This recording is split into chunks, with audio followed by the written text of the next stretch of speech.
Jesus is a master storyteller.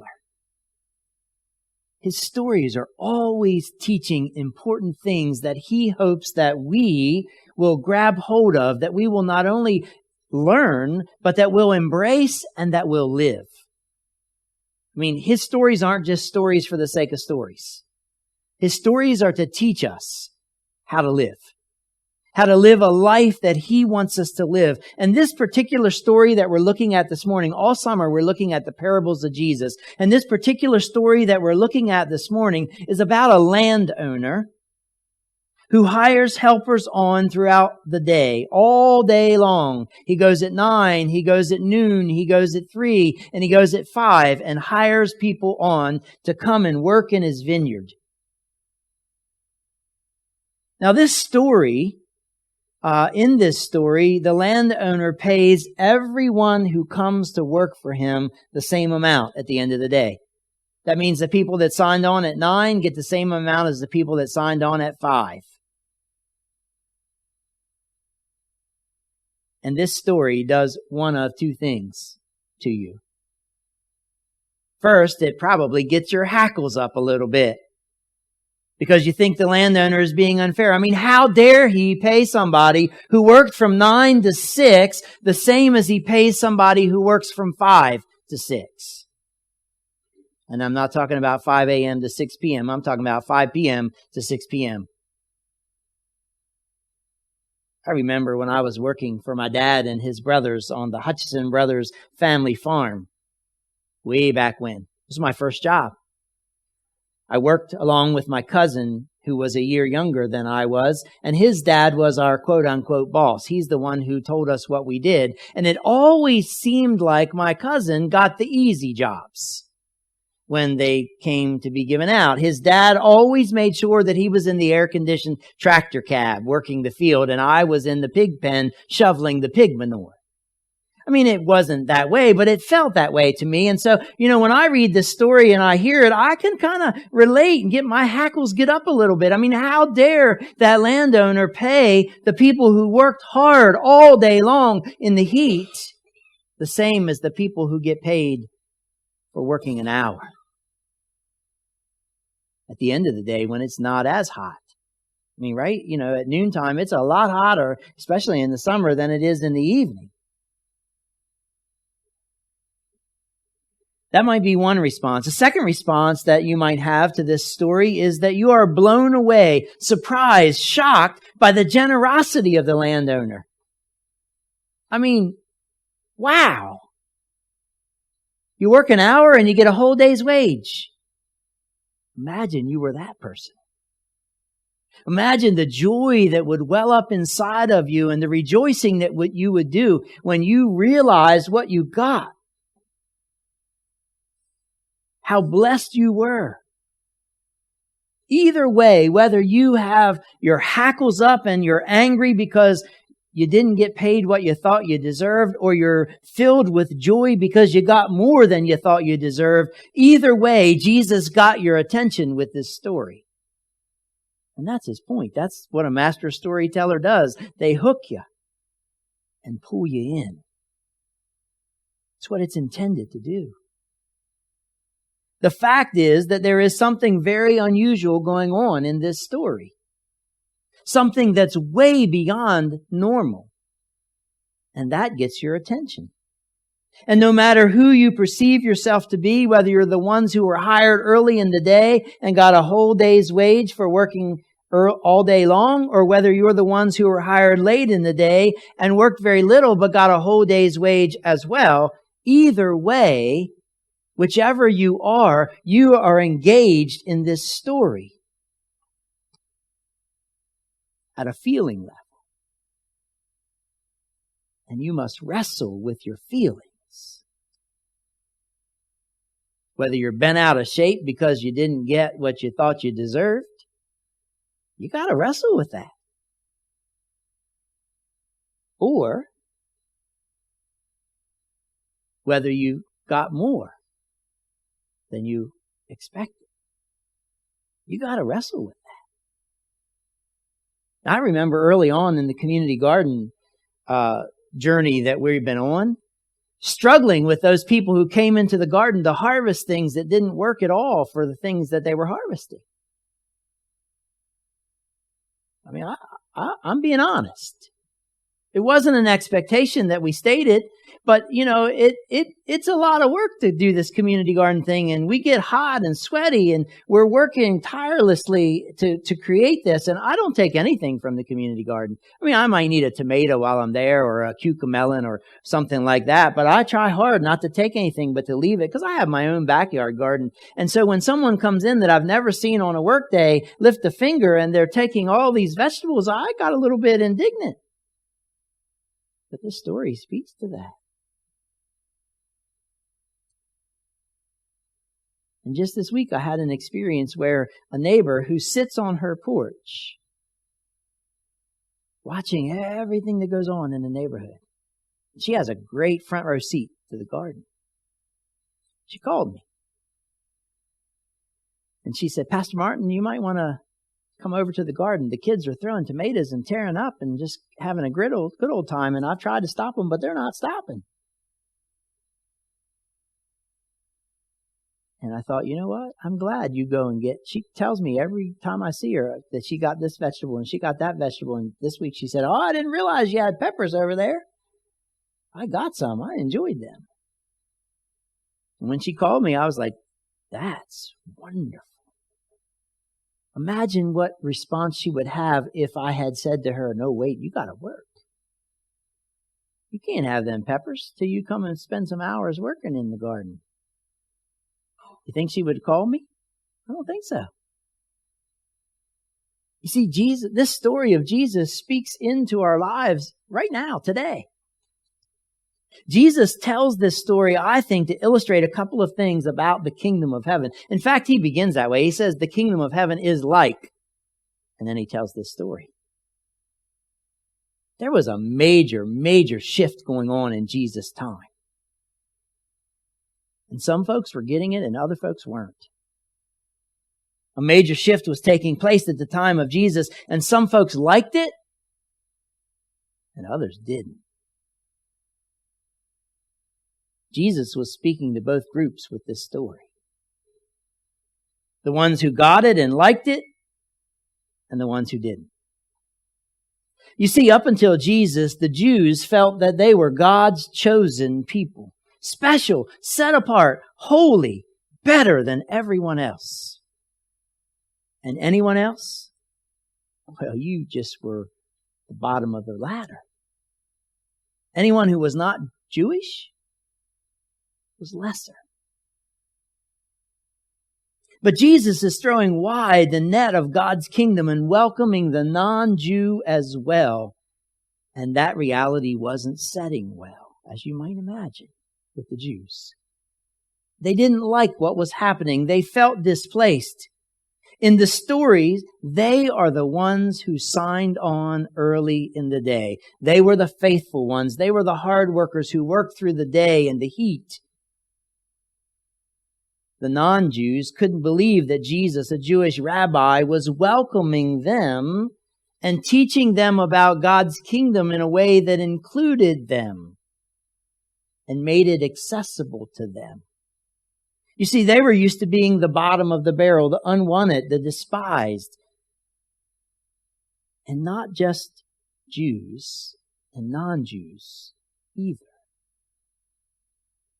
But those who were in the top of society and those who were on the fringes, this story speaks to them as well.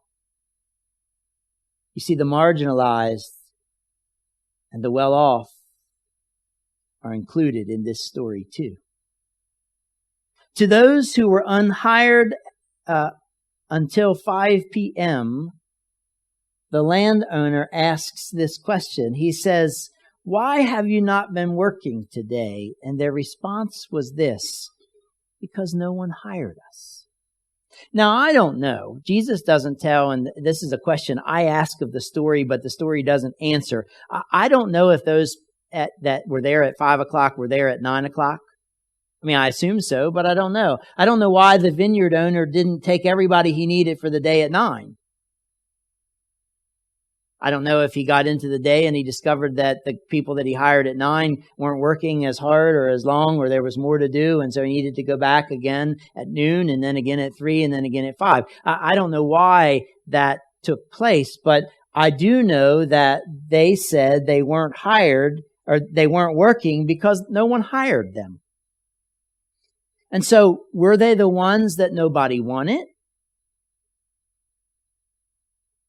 Perhaps they were the ones that everybody tried not to hire. I mean, you know how that goes. You look at somebody and you think, oh, they're not a good worker. I don't want them.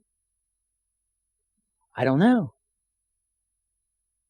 Maybe they were the marginalized. Maybe they had a stigma about them.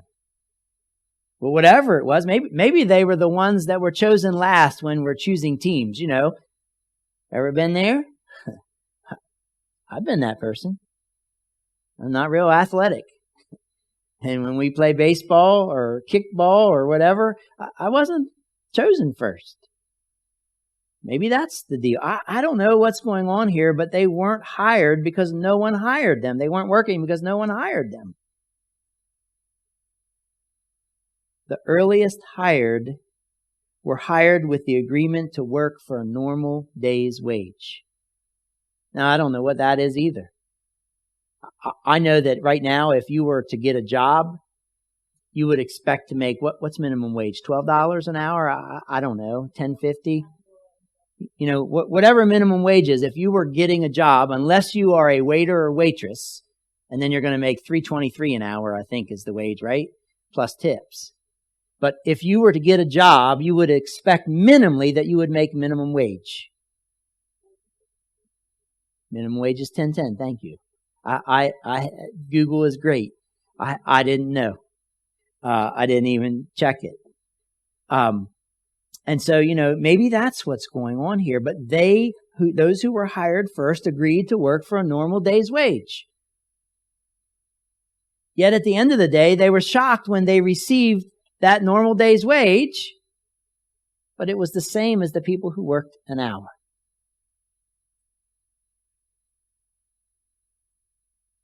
Now, if they had been paid in private, maybe it wouldn't have been an issue. Unless they do what people sometimes do. Hey, how much did you make? You know? And those who were hired on at the last hour, they were just as shocked as the people who were hired on in the morning. They were shocked that they got the same amount as those that were hired at the beginning of the day. And you know what? I don't think this is a story about social justice at all. So let me just take that off the table. I don't think that's what Jesus is telling this story to teach us about. I think he's telling this story to teach us about God and God's generous grace. Period. The riches of God's kingdom are God's to distribute. And when it comes to those riches, God is full of surprises. And you know what? I am grateful that he is.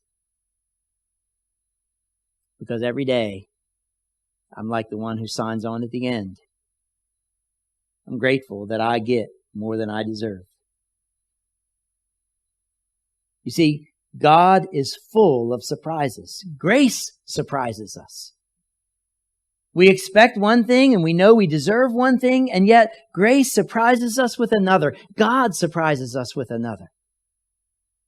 Grace is God's to give. And I think that's another thing that this is teaching. Jesus is using this to teach. The owner said to the ones that were hired on early in the day, but didn't you agree to work for a normal day's wage? And aren't I free to do what I want with my money? I mean, I think Jesus is teaching us in this parable that God is the one who chooses to extend grace as he sees fit. And you know what? I'm grateful that God's the one who chooses to extend grace. I'm grateful that's not my role. And I'm grateful it's not your all's role too. You know, I mean, think about it. The moment you see a person, you're starting to form judgments in your head about that person. And I'm glad that that's not how God is. I'm glad that God sees me for who I am and loves me despite the messes of my life. I'm glad that it's God's role to give out grace. Because if it was up to some of y'all, you might not extend it as generously as God does. If it was up to me, there'd be a very small pool of people. I'm glad it's God's role. I think that's a message of this story, that God's grace is God's to give, and God gives it generously. So whether you sign on with Jesus at a young age or on your deathbed, it doesn't really matter to God. His generous grace flows freely. And you know what? Whether you sign on as a young child or on your deathbed, it doesn't matter. But one of the cool things about it is if you sign on early, you got this whole trip that you've spent with God. I couldn't imagine living life without Christ in my life. Facing the challenges and struggles and trials that I faced. Experiencing the power that He's unleashed and the doors that He's opened. I couldn't imagine facing life without Him. I'm glad I signed on early. And I don't begrudge anyone who signs on late. I'm grateful that God extends His grace to all people. Secondly, I think there's a message for the church, for us, in this parable. People who are part of the church can easily assume that we are the special ones. That we're part of God's inner circle. But in reality, God is out in the marketplace looking for those who others tried to ignore, welcoming them on the same terms, surprising them with a generous grace. You see, the kingdom of God is a place where all people can experience the generous grace of God. I'm not saying all people do experience it. I'm saying they can. It's available. But it's a gift. And if you don't receive that gift, if you don't embrace that gift, you haven't received the grace of God. You have to have some kind of action. And that's receiving it. The kingdom of God is a place where all people can experience the generous grace of God. And the church must become like God's kingdom. We must become a safe place for all people to experience the generous grace of God. The church is not meant to be an exclusive club. I think that's a message that Jesus is teaching in this parable to us, the church. We are to be an agent of God's love and grace in the world, and our welcome must be wide because grace is not ours to dispense. It's God's. We are but conduits of God's generous grace. So whether you hire on early or late, God's generous grace is available to you and to all people. And our role in the world is to not judge people, to not get upset when they work an hour and they get the same eternal life and grace that we get. And to be grateful for whatever God gives us, because certainly we don't deserve it. I'm grateful, brothers and sisters, for the grace, the generous grace of God in my life and in yours. And I'm grateful for the calling that He gives to us, the church, to go out into the community and the world and extend that generous grace to others. Not to say, whoa, wait a minute, you didn't work, you weren't faithful, you didn't serve. No. I'm glad that you experienced the same grace that I experienced. I'm glad that you've accepted the gift that God offers you. That's cause to celebrate, not grumble. Brothers and sisters, God is generous with His grace.